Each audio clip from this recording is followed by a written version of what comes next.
This presentation is for Accounting 221, Accounting Principles 1, Chapter 11, Current Liabilities and Payroll. These are the first three learning objectives for Chapter 11: to account for current liabilities of known amount, to calculate and journalize basic payroll transactions, and to account for current liabilities that must be estimated. These are the last two objectives for Chapter 11: to account for contingent liabilities and to use the times interest earned ratio to evaluate business performance. In the first section, we will account for current liabilities of known amount. Up to this point, we've been focusing on all the assets a corporation owns, but what about the bills a business owes? A business needs to know what it owes, liabilities, and by what date the liabilities have to be paid. Liabilities are debts that are owed to creditors. Liabilities have three main characteristics. One, they occur because of a past transaction or event. Two, they create a present obligation for future payment of cash or services. And three, they are an unavoidable obligation. Liabilities can be split into two main categories: current and long-term. A current liability is a liability that must be paid with cash or with goods and services within 1 year or within the entity's operating cycle if the cycle is longer than a year. A long-term liability is a liability that does not need to be paid within 1 year or within the entity's operating cycle, whichever is longer. Examples of current liabilities include accounts payable, which are amounts owed for products or services on account. Because these are typically due in 30 days, they are current liabilities. Sales tax payable. Most states assess sales tax on retail sales. Retailers collect the sales tax in addition to the price of the item sold. Sales tax payable is a current liability because the retailer must pay the state in less than a year. Unearned revenues. Unearned revenue is also called deferred revenue. Unearned revenue arises when a business has received cash before providing goods or performing work, and therefore has an obligation to provide goods or services to customers in the future. Examples of long-term liabilities include notes payable, mortgage payable, and bonds payable.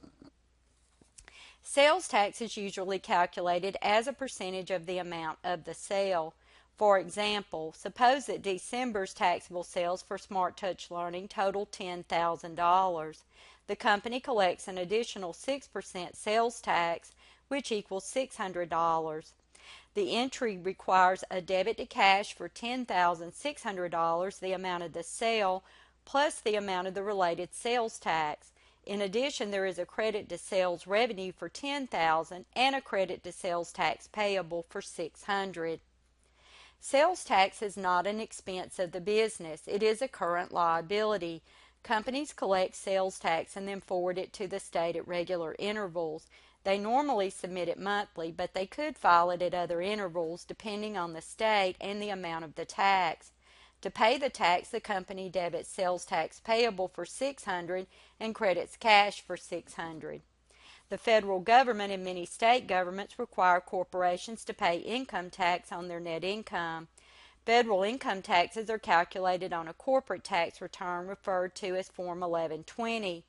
The amount of taxes that the corporation owes but is not yet paid is classified as income tax payable and is reported as a current liability on the balance sheet. Unearned revenue is also called deferred revenue. Unearned revenue arises when a business has received cash in advance of providing goods or performing work, and therefore has an obligation to provide goods or services to the customer in the future. Unearned revenues are current liabilities until they are earned. Suppose Smart Touch Learning receives $900 in advance on May 21st for a month's work beginning on that date. On May 21st, because it received cash before earning the revenue, the company has a liability to perform work for the client. The liability is called unearned revenue.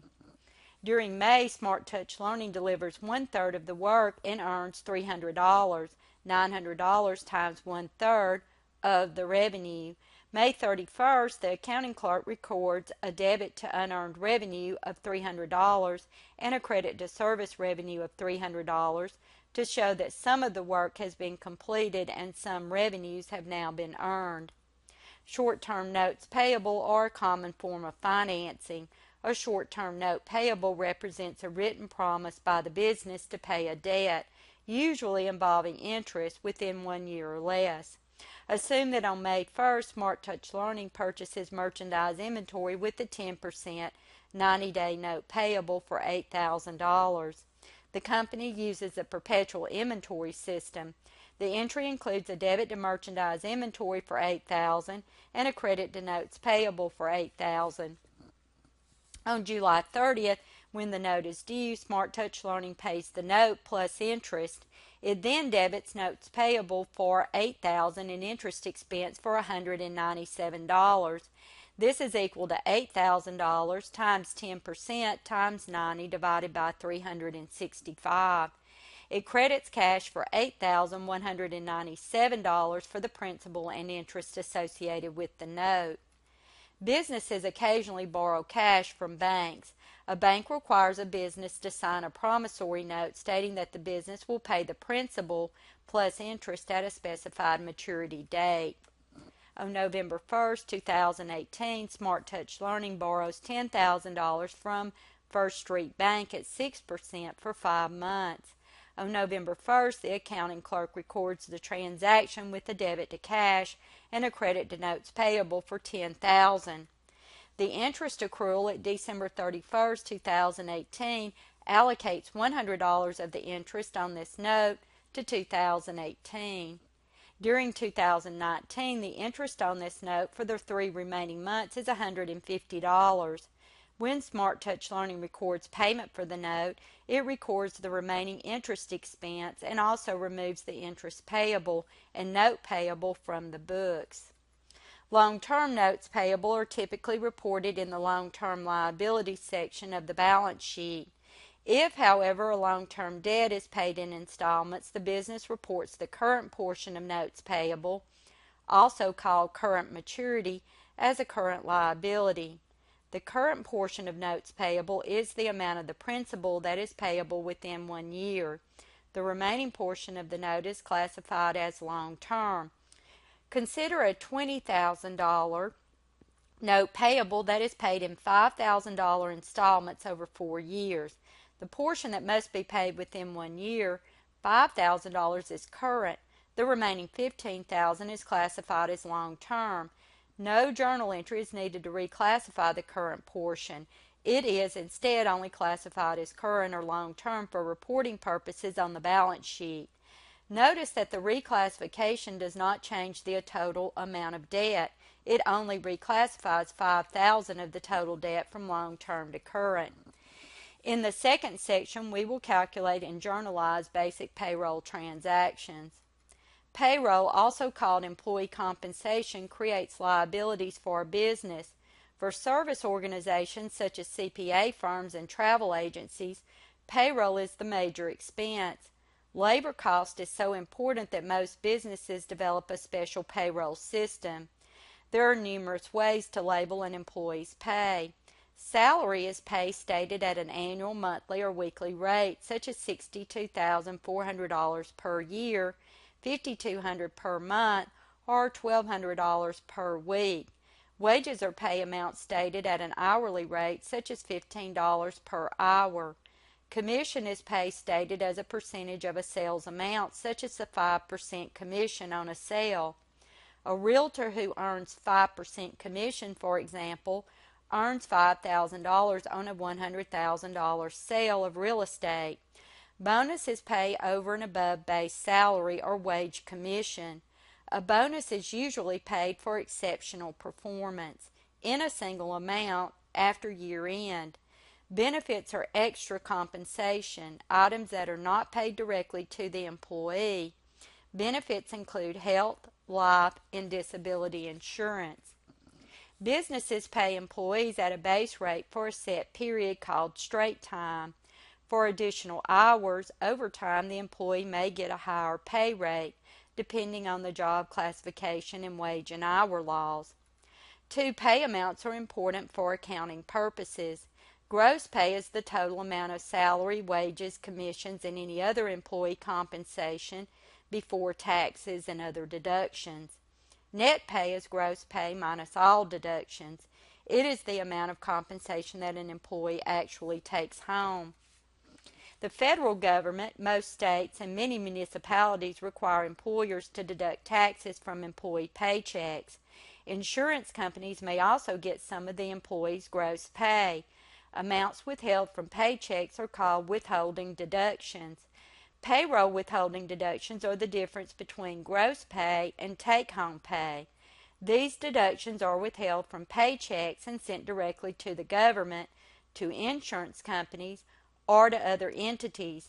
Payroll deductions fall into two categories: required deductions and optional deductions. Required deductions include items such as employee, federal, and state income tax, Social Security tax, and other deductions required by federal, state, or local laws. For example, employees pay their income tax and Social Security tax through payroll deductions. Optional deductions include insurance premiums, retirement plan contributions, charitable contributions, and other amounts that are withheld at the employee's request. U.S. tax law in some states, cities, and counties require companies to withhold income tax from employee paychecks. The income tax deducted from gross pay is called income tax withholding. The amount withheld depends on the employee's gross pay and on the number of withholding allowances he or she claims. For federal withholding, an employee files Form W-4 with his or her employer to indicate the number of allowances claimed for income tax withholding. Each allowance lowers the amount of tax withheld. Exhibit 11.1 shows a W-4 for Ryan Park, who claims married with 3 allowances. See lines 3 and 5. The Federal Insurance Contributions Act, or FICA, also known as the Social Security Act, created the Social Security tax. The Social Security program provides retirement, disability, and medical benefits. The law requires employers to withhold Social Security, or FICA tax, from employees' paychecks. The FICA tax has 2 components: OASDI, or Old Age Survivors and Disability Insurance, and Medicare. OASDI provides retirement benefits to individuals based on age, benefits to survivors of qualified individuals, and disability insurance to individuals who cannot work because of a medical condition.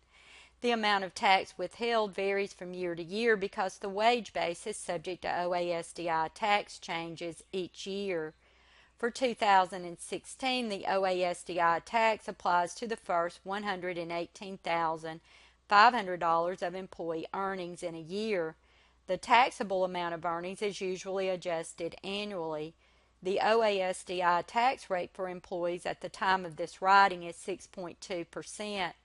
Therefore, the maximum OASDI tax that an employee paid in 2016 was $7,347, calculated as $118,500 times 6.2%. The Medicare portion of the FICA tax provides health insurance to individuals based on age or disability. Medicare applies to all employees' earnings, which means there is no maximum tax. At the time of this writing, the tax rate is 1.45% for earnings up to $200,000. Earnings over $200,000 are taxed an additional 0.9% for a total of 2.35%. Therefore, an employee pays a combined FICA tax rate of 7.65% of the first $118,500 of annual earnings, plus 1.45% of earnings above $118,500 up to $200,000, and 2.35% on earnings above $200,000. Notice that only $4,300 of Cohen's $10,000 salary is subject to OASDI. This is because in December, Cohen reaches the maximum amount of earnings subject to OASDI. Once an employee has earned $118,500, no further earnings are taxed for OASDI in that year. Medicare tax, on the other hand, has no maximum. All earnings are subject to the tax. Colin pays Medicare tax on the entire $10,000 earned in December. Some companies withhold payroll deductions and then pay designated organizations according to employee instructions. Examples include insurance premiums, retirement savings, union dues, and gifts to charities. This slide illustrates the net or take-home pay that occurs once withholding deductions are subtracted from gross pay. Many companies use a payroll register to help summarize the earnings, withholdings, and net pay for each employee. Exhibit 11.2 shows an example of a payroll register. The payroll register is used to record the payroll journal entry. Payroll and payroll withholdings are recorded as liabilities until the amounts are paid. The totals from the payroll register are used to create the journal entry for Smart Touch Learning. In the journal entry, salaries and wages expense, $28,580, represents the gross pay for all employees. Gross pay includes both the amount owed for salaries and wages and payroll withholdings. The other payable accounts, FICA, income taxes payable, health insurance, and any charitable contributions, are removed from the books when payments are made on those specific payables, with debits to the liability accounts and a credit to cash. In addition to income tax and FICA tax, which are withheld from employee paychecks, employers must pay at least 3 payroll taxes. These taxes are not withheld from employees' gross earnings, but instead are paid by the employer. Employer FICA tax is OASDI and Medicare. State unemployment compensation tax, or SUTA, and federal unemployment compensation tax, FUTA. Unemployment compensation tax is a payroll tax paid by employers to the government, which uses the cash to pay unemployment benefits to people who are out of work. Exhibit 11.3 shows the distribution of payroll for an employee who earns $1,000, assuming that the employee has not reached the payroll tax limits. As with employee contributions, the federal OASDI is determined as 6.2% on the first $118,500 earned by each employee. Smart Touch Learning must pay OASDI tax on all employees. However, the amount paid on James Colin's earnings is limited to the first $118,500. Medicare applies to all earnings at a rate of 1.45%. FUTA 0.6% and SUTA 5.4% tax are only paid on the first $7,000 of each employee's earnings. Smart Touch Learning only pays unemployment taxes on Lisa Smart because all other employees have earned more than $7,000 prior to the December pay period. Smart Touch Learning records the employer's payroll tax expense as a debit to payroll tax expense and a credit to the various payable accounts. On payday or shortly thereafter, Smart Touch Learning makes payments to the various government agencies and other designated organizations for the employee's withholdings and Smart Touch Learning's tax obligations. The information for the payment comes from the journal entries to record employee payroll and employer payroll taxes. Notice that FICA OASDI taxes payable and FICA Medicare taxes payable are included in the journal entry to record employee payroll and the journal entry to record employer payroll taxes. That is because the FICA taxes are obligations of both the employee and the employer. Smart Touch Learning combines those amounts when recording the payments. There are 2 main controls for payroll: controls for efficiency and controls to safeguard payroll disbursements. Payroll transactions are ideal for computer processing. The payroll data are stored in a file and the computer makes the calculations, prints paychecks, and updates all records electronically. In addition, companies may require direct deposits for employees' pay so that paper checks do not have to be written to each employee. Direct deposit also increases efficiency by reducing the amount of reconciling needed on outstanding checks. A controller of a small business can monitor his or her payroll through personal contact with employees. Large companies cannot. A particular risk is that a paycheck may be written to a fictitious person and cashed by a dishonest employee. To guard against this, large businesses adopt strict internal controls for payroll. In the third section, we will account for current liabilities that must be estimated. A business may know that a liability exists but not know the exact amount. The business cannot simply ignore the liability. It must estimate the amount of the liability and report it on the balance sheet. Common examples of liabilities that are often estimated are bonus plans, vacation pay, health and pension benefits, and warranties.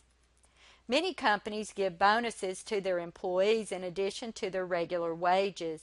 These bonuses are often based on meeting a specific goal, such as an employee meeting an expected sales goal or the business achieving a target profit.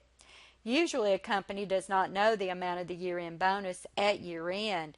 The company instead estimates the amount of the bonus based on a set percentage. For example, assume Smart Touch Learning estimates that it will pay a 5% bonus on annual net income after deducting the bonus. Assume that the company reports net income of $315,000 before the calculation of the bonus. The accounting department calculates the bonus as follows: bonus percent times net income before bonus divided by 1 plus the bonus percent. So 0.5% times 315,000 divided by 1.05 is equal to $15,000. This formula allows you to back into the bonus amount. Assuming that Smart Touch Learning will not make payment until the next year, it must record a liability for the bonus due to its employees. The entry debits employee bonus expense and credits employee payable for $15,000. Businesses typically offer vacation, health, and pension benefits to employees. A pension plan is a plan that provides benefits to retired employees. Vacation, health, and pension benefits must be estimated and recorded as a liability. Suppose Smart Touch Learning employees earn 2 weeks of vacation throughout the year. The company estimates that the cost of providing vacation benefits is $1,000 per month. When an employee takes paid vacation, Smart Touch Learning reduces the liability, vacation benefits payable, with a debit and credits cash. Other benefits such as health and pension benefits are recorded in the same manner.